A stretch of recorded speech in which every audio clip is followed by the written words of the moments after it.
'n wonderlike tyd het aangebreek. Dit begin Kersfees raak. En ons vier op die 7de Desember in die aand ons Kerssangdiens met die tema Glorious. En my vraag aan jou vandag is, wat beteken Glorious vir jou? Waaraan dink jy as jy die woorde Glorious hoor met Kersfeestyd? Wanneer ek weer is Kersfees en ek hoor die woorde Glorious, dan dink ek aan die mooiste Kersfeesuitstallings wat by die winkels te sien is.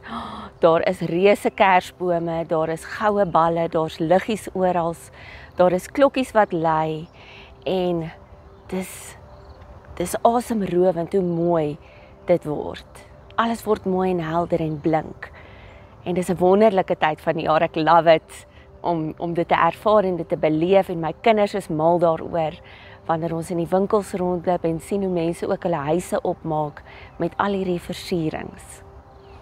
En tog is Glorious die woord wat ons gebruik om ons Kerssangdiens te beskryf. Tussen al die mooi uitstallings is daar ook so iets so eenvoudig, die uitstalling van Jesus se geboorte, waarby Jesus in 'n krib wat toegedraai is in 'n doek en Maria en Josef, eenvoud, daar in die middel van alles wat gebeur. So hoe kan ons die woord Glorious dan verwant met die geboorte van Jesus?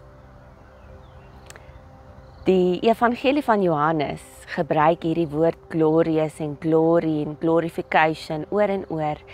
En dit is selfs te vind in die eerste hoofstuk, waar dit vertel van Jesus wat na die wêreld toe kom.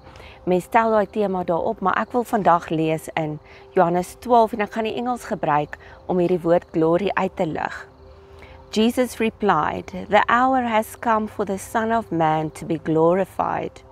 Very truly I tell you, unless a kernel of wheat falls to the ground and dies, it remains only a single seed. But if it dies, it produces many seeds. Anyone who loves their life will lose it, while anyone who hates their life in this world will keep it for eternal life. Whoever serves me must follow me, and where I am, my servant will also be. My Father will honor the one who serves me. Now my soul is troubled, and what shall I say? Father, save me from this hour. No, it was for this very reason I came to this hour. Father, glorify your name." So wanneer dit in Johannes vertel van Glorious, dan praat dit van die dood van Jesus.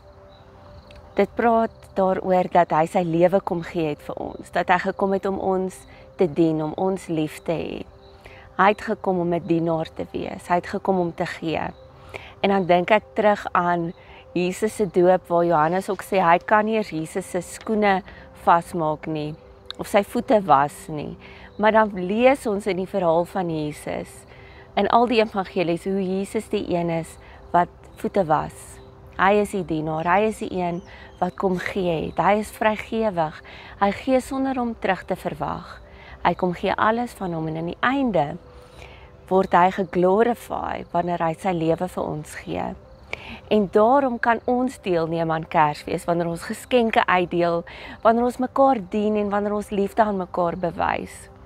Ek het gedink oor daai pragtige, daai ongelooflike sterrenag. Die voorblad, ons advertensie vir ons Kerssangdiens is die mooiste sterrehemel. Wit liggies wat skitter in die hemelruim. En die Here se roeping vir ons lewe is dat ek en jy dit sal weer kaats in hierdie wêreld. Hoe doen ons dit? Jesus het gekom om die lig te wees vir die wêreld. Hy het gekom om lig te skyn in 'n donker wêreld.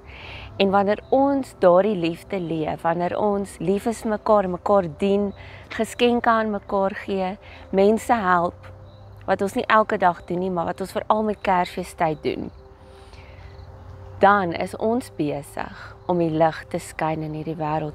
Die lig wat na die wêreld toe gekom het, leef binne ons. En die Here nooi ons uit, maak Kersfees glorious, deur liefde te leef, deur mekaar te dien, deur geskenke uit te deel en om vrygewig te wees. Daar is soveel maniere wat ons dit kan doen. Ons het ook 'n projek by die kerk as jy betrokke wil raak, maar kom wees deel van die Christusfees deur jou lig te laat skyn. Die Here seën jou. Die Here seën jou met oorvloed dat jy genoeg het om te gee. In Jesus se naam. Amen.